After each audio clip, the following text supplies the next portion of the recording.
CEOs are using AI warnings as the new corporate whip to keep employees terrified and compliant. What if the scariest part about AI isn't that it's replacing jobs, but that executives discovered it's the perfect psychological weapon to threaten workers?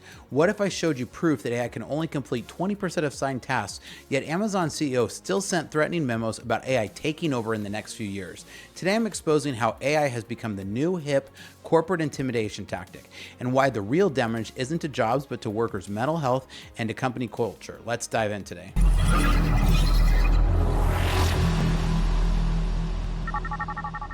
Welcome to Startupac. I'm Spencer, and here at Startupac, we train software developers and build custom software solutions for companies.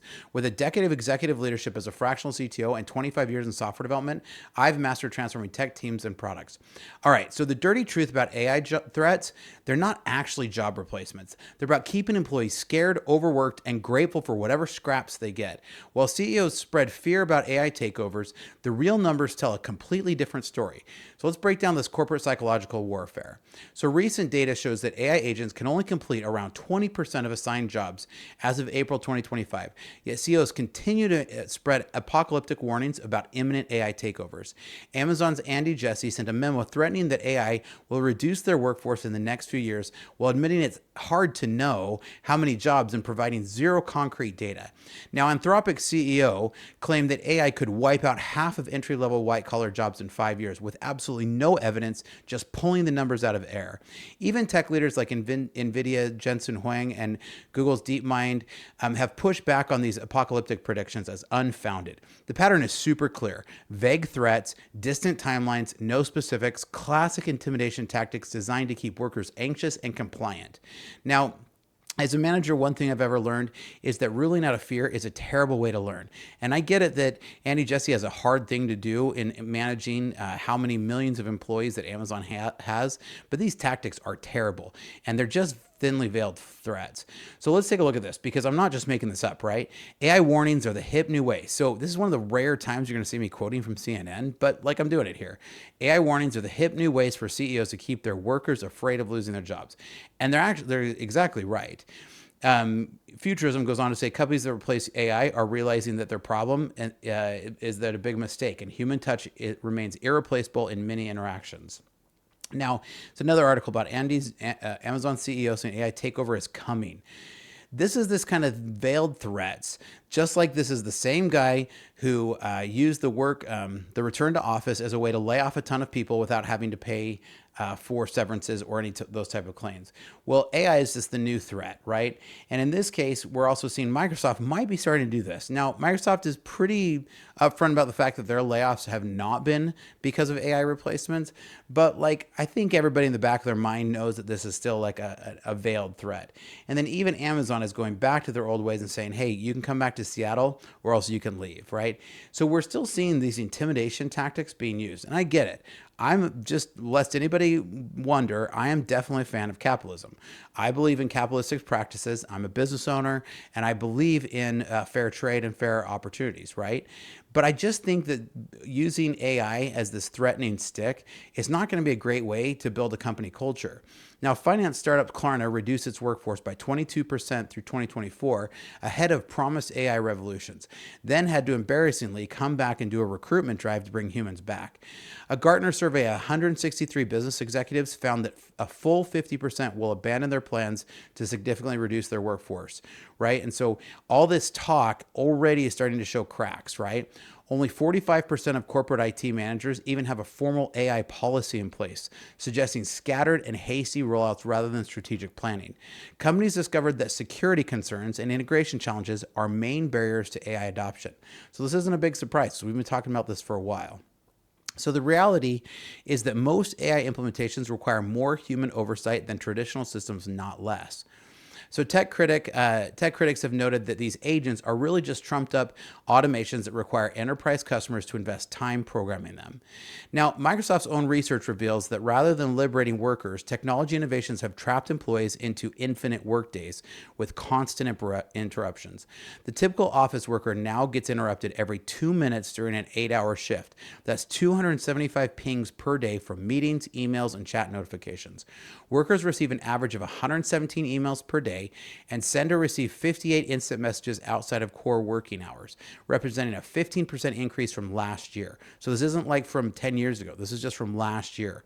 So an MIT study found that people who use AI tools perform worse than those without AI tools at all levels, neural, linguistic, scoring, over a 4-month period. So rather than reducing workload, AI tools are adding complexity, requiring training, maintenance, and constant correction of errors and hallucinations. So the data is consistently showing that AI augmentation increases the cognitive load rather than reducing it, making workers less efficient overall currently, okay? Now, I know that AI's got a long ways to go. This isn't me just totally hating on AI. I'm just bringing this around so that as people see that people like Amazon CEO coming and using this threatening language about, well, y'all better get on board, this is just a way for him to be demanding 60-hour work weeks and to be pulling the sweatshop that Amazon is. Now, if you want to get paid what Amazon pays, they pay a ton. So go work for them. Like, if that's your gig, then go for it.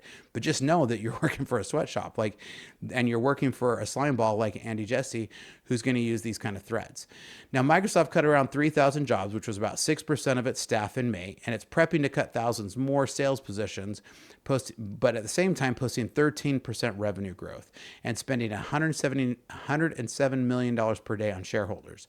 Amazon has laid off over 27,000 employees since 2022, while forcing thousands more to relocate to corporate hubs or resign without severance. And again, I covered this before. The RTO was just a veiled way for him to be able to do a huge round of layoffs without having to pay severance and without the negative press, which he obviously doesn't care about. But these cuts aren't driven by AI replacements, but by pure profit maximization. And they're welcome to do that. Again, I'm a free believer in capitalism and in free trade. But if you're going to do that, then don't be a slime ball and just say it. Companies discover that they can maintain operations with fewer people regardless of AI. This whole thing about blaming on AI is just a threat. So the AI threat narrative provides convenient cover for what would otherwise have been seen as a heartless, profit-driven layoff. Executives use AI as a scapegoat to avoid admitting they're simply choosing shareholder returns over employee welfare. They're welcome to do that. They absolutely can do that for the health of their company if they want to. But in my time building teams, I've seen this playbook before. Technology gets blamed for decisions that are purely about maximizing executive compensation. Now, if your company has systems that aren't connected, reach out to us, because here at Startupac, we can make everybody's life much more pleasant at work by allowing them to work at maximum efficiency by having the systems connected. This allows you to remove some of the swivel chair data entry that you have to do between multiple systems, right?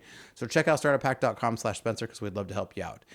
Now, CEOs discovered that AI warnings are more effective than traditional layoff threats because they seem inevitable and technological rather than personal decisions. By framing job insecurity as an external AI threat rather than a management choice, executives avoid accountability while maintaining worker compliance. And that's what I don't love about this. Don't grow a spine, stand up and say you're going to maximize some compensation and things, and that you're going to maximize profits and lay people off. Don't just sit there and blame AI and try to hold this over people's head by flogging them the whole time. So a vague timeline of the next few years creates sustained anxiety without requiring immediate action, keeping employees perpetually on edge. Workers become grateful for their current positions and less likely to demand raises, better conditions, or work-life balance when they believe replacement is imminent. This psychological manipulation is particularly effective because it traps into broader culture fears about technological unemployment that have existed for decades. So the strategy allows companies to extract more productivity from fewer workers by positioning overwork as necessary to prove human value against AI competition. And that AI competition doesn't exist. That's the crap about this. So survey data shows that 62% of employees now say AI is significantly overhyped, indicating widespread skepticism about the technology's actual capabilities. Workers are experiencing increased stress and burnout as they're forced to learn AI tools that don't actually make their jobs easier. The pressure to constantly prove human value against hypothetical AI replacements is creating a toxic workplace environment focused on performance productivity. Companies are implementing AI initiatives without proper training or support, then blaming workers when the technology fails to deliver promised results. Employees report feeling like they're competing against imaginary AI threats rather than focusing on actual productive work. This constant messaging about AI replacement is creating learned helplessness where workers accept increasingly poor conditions out of fear that they are going to lose their jobs. So, despite years of AI warnings, employee data shows no significant job loss attributed to AI automation in white-collar sectors. And I see people all the time being like, oh, but jobs are... No, they're not. There is no data to show that AI is contributing to these losses. There was overhiring in 2022, in 2021, 2022, and into 2023. These layoffs are from cutting that and from how long we've seen interest rates at a high value, from some of the tax codes that have changed, and various other things. These are what are contributing to layoffs. AI is not taking these jobs. So studies have consistently shown that AI tools require significant human oversight, training, and error correction, often creating more work than they eliminate. Every person out there that I've talked to, and I talk to a lot of people, and we use AI automations ourselves, find that at most it makes an employee 20 to 30% more productive, at most. And I would say that's only at the highest level and with developers who know how to use these tools. So the jobs that are being automated are some primarily low-level repetitive tasks, but even those, people are coming back to add the human touches. That's the part we're seeing over and over again. So AI tools are actually better suited for strategic decision-making, data synthesis, and high-level analysis, exactly the tasks executives perform. So if anybody should be threatened by their jobs, it's actually the executives and the higher levels. The selective application of AI threats reveals that their true purpose, maintaining power hierarchies while justifying workforce reductions. If AI were truly as capable as claimed, shareholders would demand AI replacement of expensive executive positions first, not entry-level workers. Now, Microsoft research confirms that workplace technology has created an infinite workday, and this is going to create more and more stress as we go on. The technology that was supposed to liberate workers from drudgery has instead created 24/7 availability expectations and constant skill obsolescence anxiety. So that means that people are needing to learn more to be able to stay up with the new tools. And they feel like if they're not learning these AI technologies, they're going to be left behind and AI is going to replace them. And this is exactly the big corporate stick that they're using. Companies use AI implementation as justification for increased productivity demands without providing corresponding increase in training on these new tools. So executives frame AI adoption as inevitable technology progress rather than specific business decisions they're making for profit maximization. And this psychological manipulation allows executives to implement cost-cutting measures while maintaining the moral high ground of technological progress. Now, we recently just heard from Andre, who's one of the founders of Tesla FSD, one of the leading minds in AI, and even he says we are decades away from this actually having a significant impact on workforce. Amazon spending $105 billion on AI infrastructure while laying off 27,000 workers reveals the true priority: capital expenditure over human employment. They're welcome to do that. It's a capitalist company. They own the company. Like, they can do what they want. The AI investment narrative provides cover for transferring money from worker compensation to technological spending and shareholder returns. Again, they're welcome to do that, but just be man and stand up and say it. Everybody knows this is what they're doing.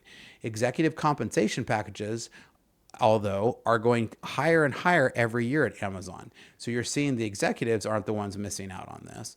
This goes along to show that the AI narrative allows companies to pre-justify future layoffs and maintain lean staffing as a permanent operating model rather than temporary crisis response. So we're seeing that this is just a new way for them to threaten people and to be able to keep their workers working harder. I know that there's a story that I had to tell sometimes. When my oldest son was playing football, he was new to a football team, and he came on and was the leading candidate for the starting position for quarterback.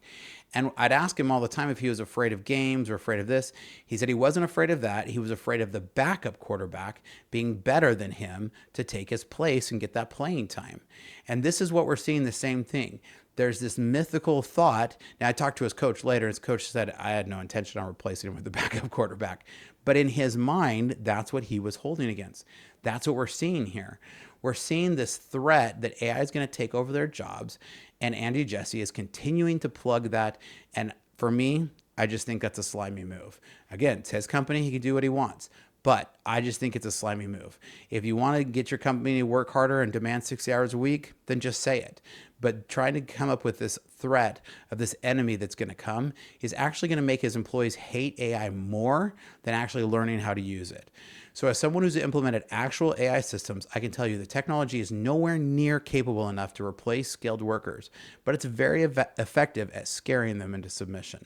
Now, what are your thoughts? Do you agree? Do you disagree? I love to have a great discussion. So make sure you leave a comment down below and make sure to like and subscribe. Here at Startupac, we'd love to train software developers as well as build custom software solutions for a company. So reach out because we'd love to help. Check out startupac.com/Spencer, and here's some great information about some of our services. Hi, my name is Spencer Thomason, and I'm a fractional CTO. With over a decade of executive leadership and a solid 25 years in software development, I've mastered the art of transforming technology teams and products. So what is a fractional CTO? This is where you can contract someone like myself to come into your organization and get the benefits of a seasoned CTO without having to employ me full time. In today's fast-paced world, efficiency, security, and product scaling aren't just goals, they're necessities. My passion is building impactful products and enhancing organizational efficiencies through technology. From startups to small businesses, my approach leverages lean methodologies to not just meet but exceed your strategic goals. Whether it's through executive mentoring, cloud system architecture, or launching a minimum viable product swiftly, my aim is to make a significant impact right from the start. Recognized in the Arizona startup ecosystem, my journey has been about creating value and fostering innovation. I have led technology for companies like GoDaddy, SRP, and Wells Fargo and turned challenges into milestones. I've taken this learning and launched 7 of my own brands, and now I want to help you. So if you're looking for a fractional CTO who brings a wealth of experience, strategic vision, and a proven track record, let's connect. Together we can build technology that not only drives your business forward, but also makes a difference. Technology leadership redefined to fit your needs. So reach out today.